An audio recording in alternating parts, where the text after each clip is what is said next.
Senator Sasse joins us now. He's a member of the Senate Intelligence Committee. Senator, it's always great to have you on, even though last time you were on, we had like a PG-13 appearance by you. I mean, just this side of Scarface. So, but we understand you're very impassioned. Yeah, I saw you on CNN the next day, and you guarded your words. I go, wait a second, what? Is he thinking CNN is like a G-rated network? And we like, but anyway, you got problems on this show here. Well, my problem, Senator, is that you know, other than me, you've used some more colorful language than most. So, Senator, I greatly appreciate your passion for Ukraine. I want to ask you this question because I think so many Americans agree with what you've said and what others have said. Understanding that we have allies we need to work with, understanding we have a tyrant who has threatened World War III and nuclear weapons repeatedly, understanding that we are shipping some weapons in there that obviously we're not announcing. What else beyond what President Biden said yesterday? What else do we need to get in there as quickly as possible? Yeah, so we can talk some specific weapon systems, but I think the bigger point where you're actually headed is the moral question of where this goes over the next 3 months and 3 years. But at weapon systems, they need S-300s now. You had the Rob Portman clip about specific anti-aircraft stuff that's needed. They need more drones. They need more javelins. They need coastal defense systems. Obviously, Russia's Navy is trying to get involved in this. We've seen that in some of the bombings in the South. But more fundamentally, and I give the administration credit for certain things. Bringing along some of the European central banks was hard work, and it was important because the U.S. doesn't have a lot of trade with Russia, and Europe does. So bringing along those central banks was important. There were all sorts of particular ways where the administration yesterday said a lot of the right things. But just because the pen was in President Biden's hand yesterday doesn't mean the weapons are in Zelensky's hands today. At every point, we're too slow. And it feels like a huge part of the administration's audience is internal lawyers, and they do these offensive and defensive legal hair-splitting arguments. At the end of the day, every weapon we ship to Ukraine is a defensive weapon system because they're the ones being invaded. Ukraine didn't cause this. There's a fight for freedom happening in Ukraine, and every weapon we give Ukraine is defensive. And so the lawyers in the administration need to take a back seat, and the administration needs to tell people what they're for, not what they're against, because mostly what you hear out of the administration is self-deterrence. So you're on the Intel Committee. You know things, obviously, that even other members of Congress can't know. Looking at this from the outside, really, we hear about weapon systems going over there, but we can't move it. We can't see the movement. So David Ignatius talked about going to the border and seeing a tremendous amount of weapons actually cross that border. So what can you tell us about what's not getting there? How it needs to get there faster? What are the roadblocks? Well, so first of all, at the level of lethal targeting information, which is what we discussed together on your show, I don't know, a week and a half ago, the administration regularly starts the conversations by saying, what might Putin think about this and what might he claim by press release would lead us to some terrible new place? We should, of course, be cautious when you're dealing with a guy who, whether you think he's a madman or not, has a giant nuclear arsenal, and he would like to be perceived as a madman. But you don't start every conversation by saying, because he has no moral bounds and because he has a lot of nuclear weapons, everything we do should be guided by the argument that Putin might get really pissed about this, and therefore he might do what? Bomb women and children? I mean, the theater bombing yesterday that had children written on the roof. We know from some back-channel stuff, I'm not saying anything that crosses intel lines here, but we know from some back-channel stuff that some encrypted apps that a lot of Russian military were using afterwards, they were cheering the fact that they had killed children. This wasn't some accidental bombing. They want to demoralize the population, and by us having an administration that goes out and almost always leads by saying it might be dangerous to do this thing that would be perceived as escalatory, you give Putin the advantage in that he always gets to move first, and he knows the bound of every single tactical move he might make. We should have Putin worried what might happen to him and to this war effort of his if he continues to escalate against civilian populations. And right now, you don't get any of that moral and strategic high ground on the side of the administration, because there's so much legal parsing that happens in public. Well, Senator, there's also obviously concerned about World War III because you have Putin constantly talking about the use of nuclear weapons, people on state television talking about the use of nuclear weapons, diplomats talking about the use of nuclear weapons. I mean, sometimes our intel community gets it right. Sometimes we get it wrong.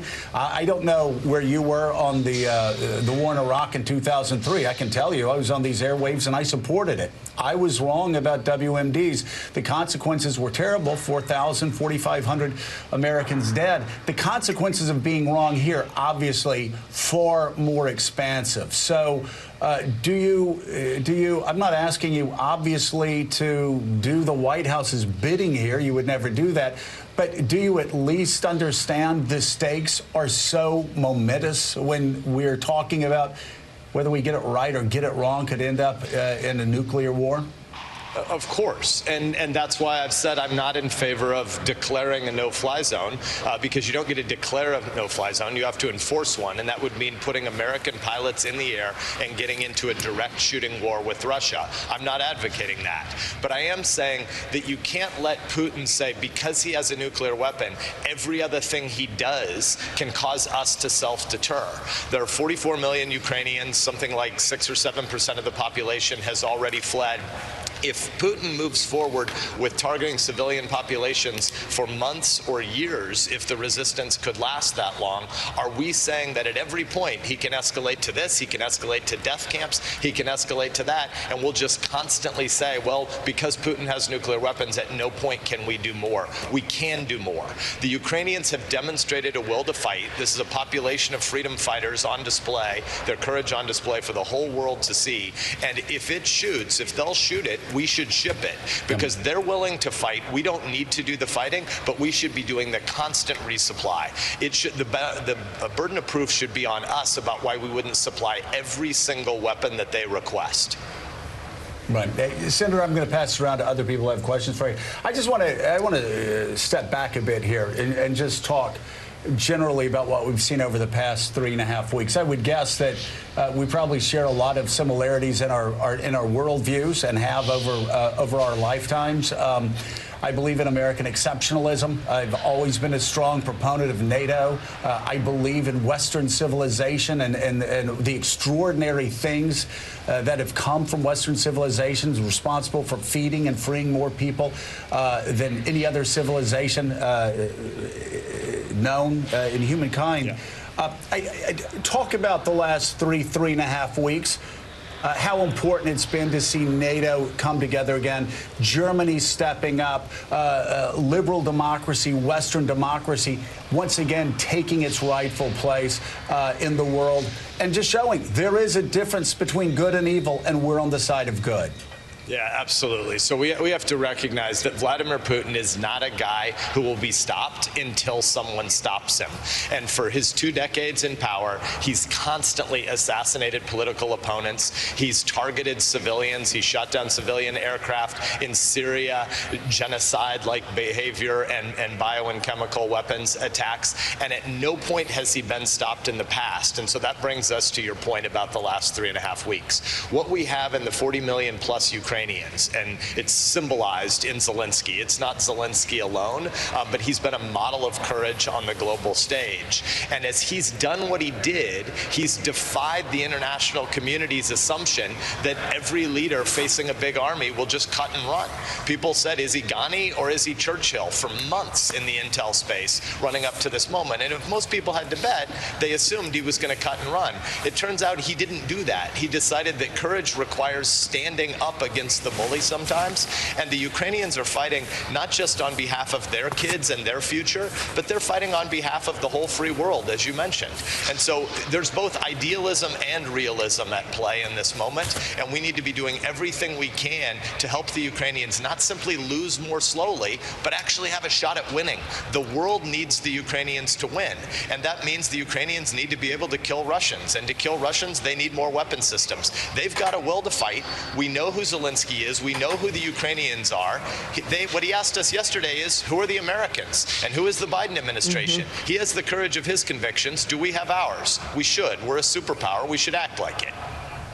Senator Sasse, good morning. It's Jonathan Lemire. Just in the last few minutes, the White House has announced that tomorrow President Biden will be speaking to Xi Jinping of China, and Ukraine is very much on the agenda. I know you have some pretty strong feelings about China. So I want to get your sense here. What would you say President Biden's message should be tomorrow on that call? And do you harbor any hopes that Xi Jinping, who might be one of the few voices that Vladimir Putin might listen to, do you think Xi Jinping will tell him, knock it off?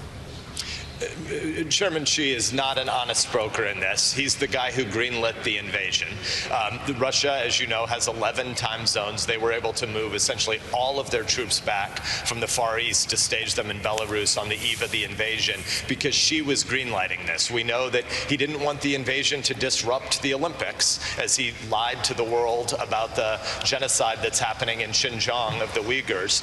But he wanted to make sure the Olympics went off without a hitch. But then, once Putin was free to invade, She viewed it as a scout run, as a dry run operation to look at how the world's community, how the U.S. in particular, but how the world more broadly might respond to Xi's ambitions to seize Taiwan.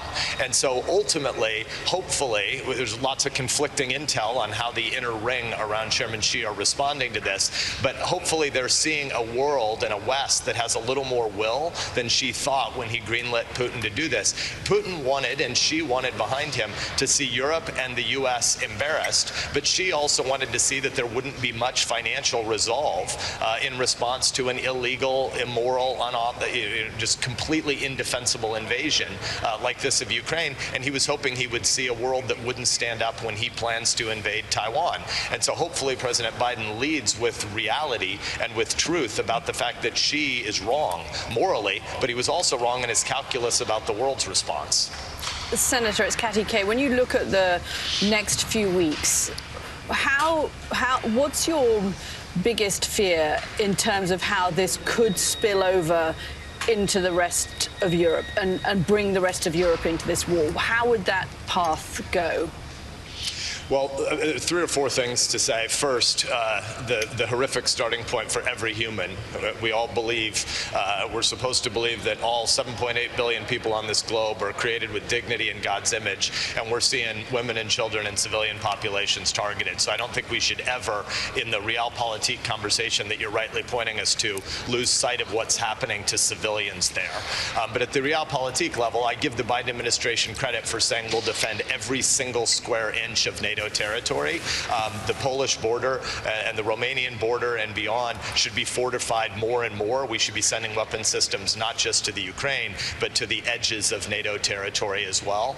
Obviously, there are ways where confusion could lead to a direct U.S. and NATO shooting war with Russia. We don't want that to happen.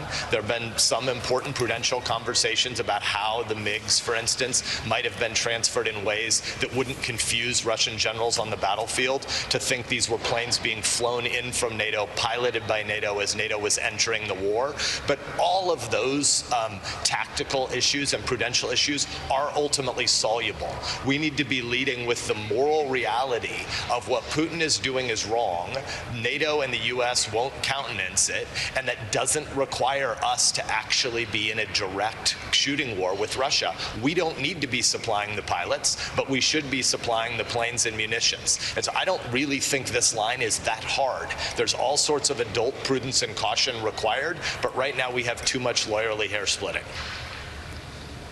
All right. Senator Ben Sasse of Nebraska, thank you very much.